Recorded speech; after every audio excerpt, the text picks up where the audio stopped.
ایک گاؤں تھا جہاں اللہ تعالیٰ کی بے شمار نعمتیں موجود تھیں۔ وہاں کے لوگوں کو اللہ تعالیٰ نے خوب مال و دولت سے نوازا ہوا تھا۔ گاؤں کا ہر فرد خوشحال اور دولت مند تھا۔ اتنی نعمتوں کی کثرت تھی کہ اکثر لوگ تکبر میں مبتلا ہو جاتے۔ اس بستی میں غرور، تکبر، حسد جیسی بیماریاں بالکل عام تھیں۔ لیکن سب سے اہم بات تو یہ تھی کہ اس گاؤں کے بیشتر لوگ غیر مسلم تھے۔ سب ہندو تھے اور بتوں کی پوجا کرتے تھے۔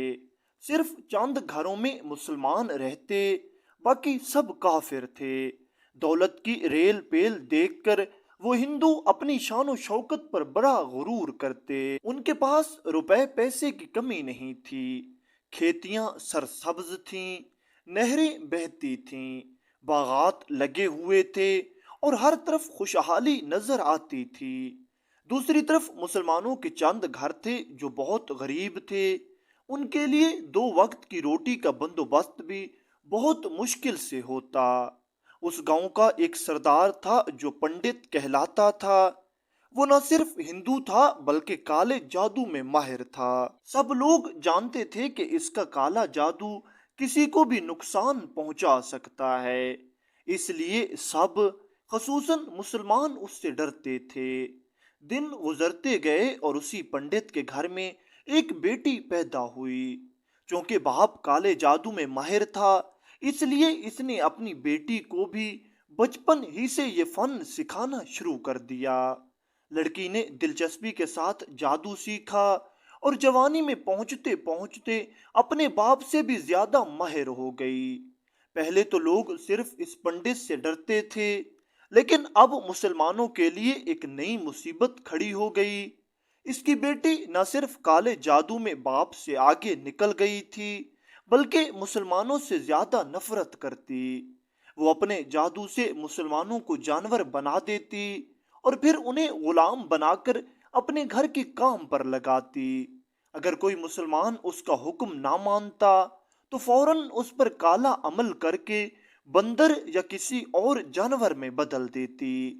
یہ لڑکی بلا شبہ خوبصورت تھی، لیکن مغرور اور تکبر میں ڈوبی ہوئی۔ ہندوؤں کے ساتھ تو نرمی اور محبت سے پیش آتی، مگر مسلمانوں پر ظلم کرنا اس کا معمول تھا۔ یہ دن رات انہیں ستاتی اور طرح طرح کے جادو سے پریشان کرتی۔ جب ظلم و ستم حد سے بڑھ گیا تو ایک مسلمان اللہ تعالیٰ کے حضور سجدے میں گر کر رونے لگا۔ اس نے عرض کی، یا اللہ، تو جانتا ہے کہ ہم تعداد میں بہت کم ہیں، ان ہندوؤں کا مقابلہ نہیں کر سکتے۔ یہ پنڈت اور اس کی بیٹی تیرے چند نام لیواؤں کو ختم کرنے پر تلے ہوئے ہیں۔ یا اللہ، ہماری مدد فرما اور کوئی ایسا وسیلہ بھیج دے جو ان کے کالے جادو کا مقابلہ کر سکے۔ ادھر مسلمان دعاؤں میں مصروف تھے، ادھر پنڈت کی بیٹی اپنے جادو کے زور سے مسلمانوں کو مسلسل تنگ کر رہی تھی۔ وہ اپنے اشاروں پر انہیں نچاتی اور ذلیل کرتی۔ ایک دن پنڈت اپنے غلاموں کے ساتھ علاقے کی سیر کے لیے نکلا۔ وہ بڑے غرور اور روب کے ساتھ چل رہا تھا، کیونکہ اسے کسی قسم کا خوف نہیں تھا۔ لوگ اس سے ڈرتے، لیکن وہ کسی سے نہیں ڈرتا۔ سیر کے دوران اچانک اس کی نظر ایک سانپ پر پڑی جو اس کی طرف بڑھ رہا تھا۔ سانپ کو دیکھ کر سپاہی گھبرا گئے اور پیچھے ہٹنے لگے۔ پنڈت ہنستے ہوئے کہنے لگا، کیا تم اس سانپ سے ڈرتے ہو؟ میں ابھی اپنے جادو سے اسے ختم کرتا ہوں۔ یہ کہہ کر اس نے آنکھیں بند کی اور دل ہی دل میں کچھ منتر پڑھنے لگا، لیکن ابھی وہ اپنا عمل مکمل نہ کر پایا تھا کہ سانپ قریب آیا اور اس نے پنڈت کو ڈس لیا۔ یہ سانپ انتہائی زہریلا تھا۔ ڈسنے کے بعد یہ آگے نکل گیا۔ ادھر پنڈت کے جسم میں زہر تیزی سے پھیلنے لگا اور یہ وہیں بے ہوش ہو کر زمین پر گر پڑا۔ غلاموں نے یہ حالت دیکھی تو فوراً گھبرا گئے۔ انہوں نے پنڈت کو اٹھایا اور پنڈت کو اپنے گھر لے آئے۔ یہاں جا کر اس کی بیٹی کو خبر دی کہ تمہارے باپ کو زہریلے سانپ نے کاٹ لیا ہے اور وہ بے ہوش ہو چکے ہیں۔ پنڈت کی بیٹی نے پہلے اپنے عمل اور منتر سے اپنے باپ کو ٹھیک کرنے کی کوشش کی مگر کوئی فائدہ نہ ہوا۔ زہر تیزی سے پھیل رہا تھا اور پنڈت کی حالت بگڑتی جا رہی تھی۔ چہرہ زرد پڑ گیا۔ گھبرا کر اس نے اعلان کروایا کہ علاقے کے بڑے بڑے حکیم فوراً بلائے جائیں۔ جلد ہی مشہور طبیب آ گئے۔ ان میں ایک مسلمان حکیم بھی شامل تھا جو بظاہر پنڈت کا خیر خواہ دکھائی دیتا تھا لیکن دل میں مسلمانوں کے لیے دعا گو رہتا تھا۔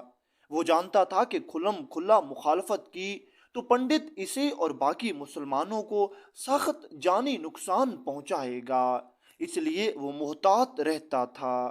سب حکیموں نے علاج کی کوشش کی مگر سانپ کے زہر پر قابو نہ پایا جا سکا۔ کچھ دیر بعد انہوں نے بیٹی سے کہا، اب لگتا ہے کہ پنڈت کا آخری وقت بالکل قریب آ گیا ہے، ہم کچھ نہیں کر سکتے۔ ادھر کمرے میں یہ باتیں ہو رہی تھی کہ باہر ایک سفید داڑھی والا بزرگ سادہ لباس پہنے دروازے پر آیا۔ نوکروں نے روک کر پوچھا، تم کون ہو؟ کہاں جا رہے ہو؟ بزرگ نے پرسکون مگر پر اثر لہجے میں کہا، میں حکیم ہوں، تمہارے سردار کا علاج کرنے آیا ہوں۔ ان کا علاج میرے سوا کوئی نہیں کر سکتا، وقت ضائع مت کرو ورنہ وہ مر جائے گا۔ اس کے لہجے کی ہیبت اور یقین نے نوکروں کو مجبور کر دیا اور وہ اسے اندر لے گئے۔ بزرگ کمرے میں داخل ہوا تو دیکھا کہ پنڈت بستر پر نیم مردہ حالت میں پڑا ہے اور سب لوگ پریشان کھڑے ہیں۔ وہ آگے بڑھا، زخم پر کچھ پڑھ کر دم کیا۔ چند لمحوں میں زہر اترنے لگا اور پنڈت کی سانس بحال ہو گئی۔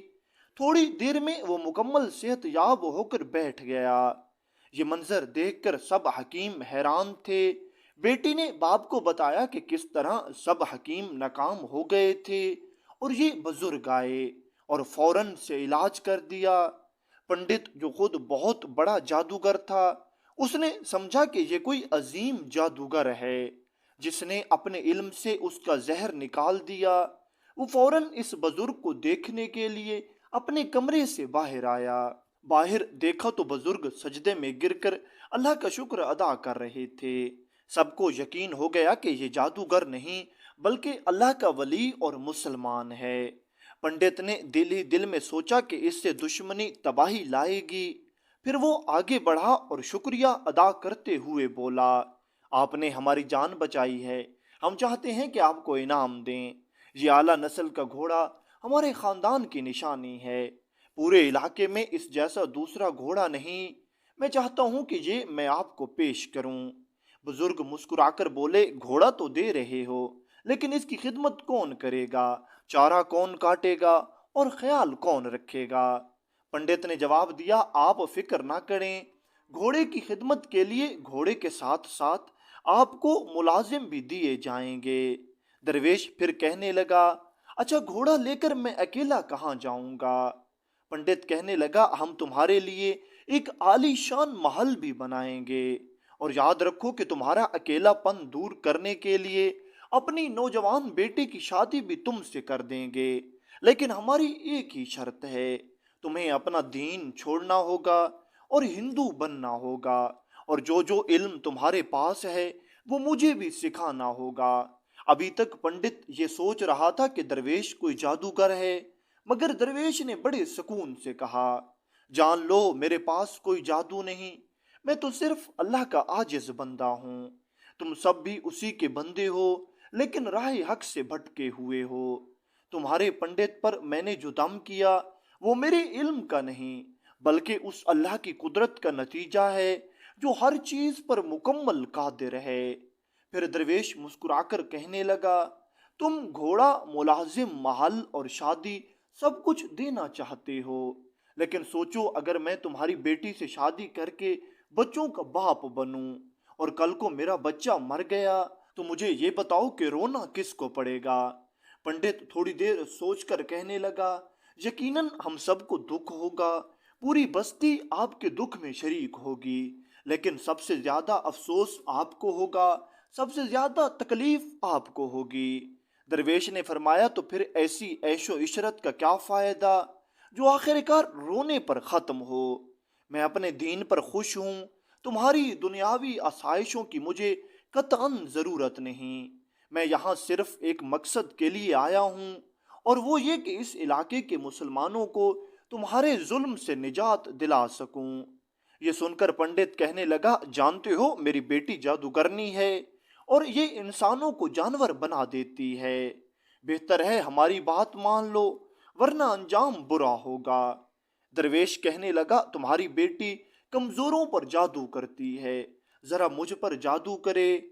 پنڈت نے بیٹی کو اشارہ کیا اور اس کی بیٹی منتر پڑھنے لگی، مگر اس سے پہلے کہ جادو کرتی، اس درویش نے ایک پھونک پنڈت کی بیٹی پر ماری اور پنڈت کی بیٹی سب کے سامنے ایک بڑی چھپکلی بن گئی۔ اب یہ چھپکلی بنی ہوئی پنڈت کی بیٹی آگے بڑھی تاکہ اپنا زہر لپکے، مگر درویش نے دوبارہ پھونکا تو اس کے جسم میں آگ بھڑک اٹھی، وہ تڑپنے لگی اور آگ کی لپٹوں میں جھلس گئی۔ یہ منظر دیکھ کر پنڈت تو کانپ گیا، ہاتھ جوڑ کر معافی مانگنے لگا اور کہنے لگا، حضور حضور میری بیٹی پر رحم کریں، اگر آپ اسے معاف کر دیں تو ہم مسلمان ہو جائیں۔ درویش نے جواباً کہا، ہم کسی کو زبردستی مسلمان نہیں کرتے، ہاں اگر تمہاری بیٹی اپنے گناہوں سے توبہ کرے، مسلمانوں کو تنگ نہ کرے، میں اللہ سے دعا کروں گا کہ وہ اسے دوبارہ انسان بنا دے۔ پنڈت نے وعدہ کیا، درویش نے دوبارہ دعا کی، اللہ نے اپنے پیارے درویش کی دعا قبول فرمائی، بیٹی فوراً اپنی اصل حالت میں لوٹ آئی۔ وہ روتے ہوئے درویش کے قدموں میں گری اور معافی مانگنے لگی۔ پھر اس نے اور اس کے والد نے درویش کے ہاتھ پر کلمہ پڑھا اور دونوں مسلمان ہو گئے۔ یہ منظر دیکھ کر بستی کے باقی لوگ بھی متاثر ہوئے، ایک ایک کر کے سب نے کلمہ پڑھا۔ یوں وہ گاؤں جو کبھی بت پرست تھا پورا کا پورا مسلمان ہو گیا، اور مسلمانوں کے ساتھ ان کا سلوک بھی بدل گیا۔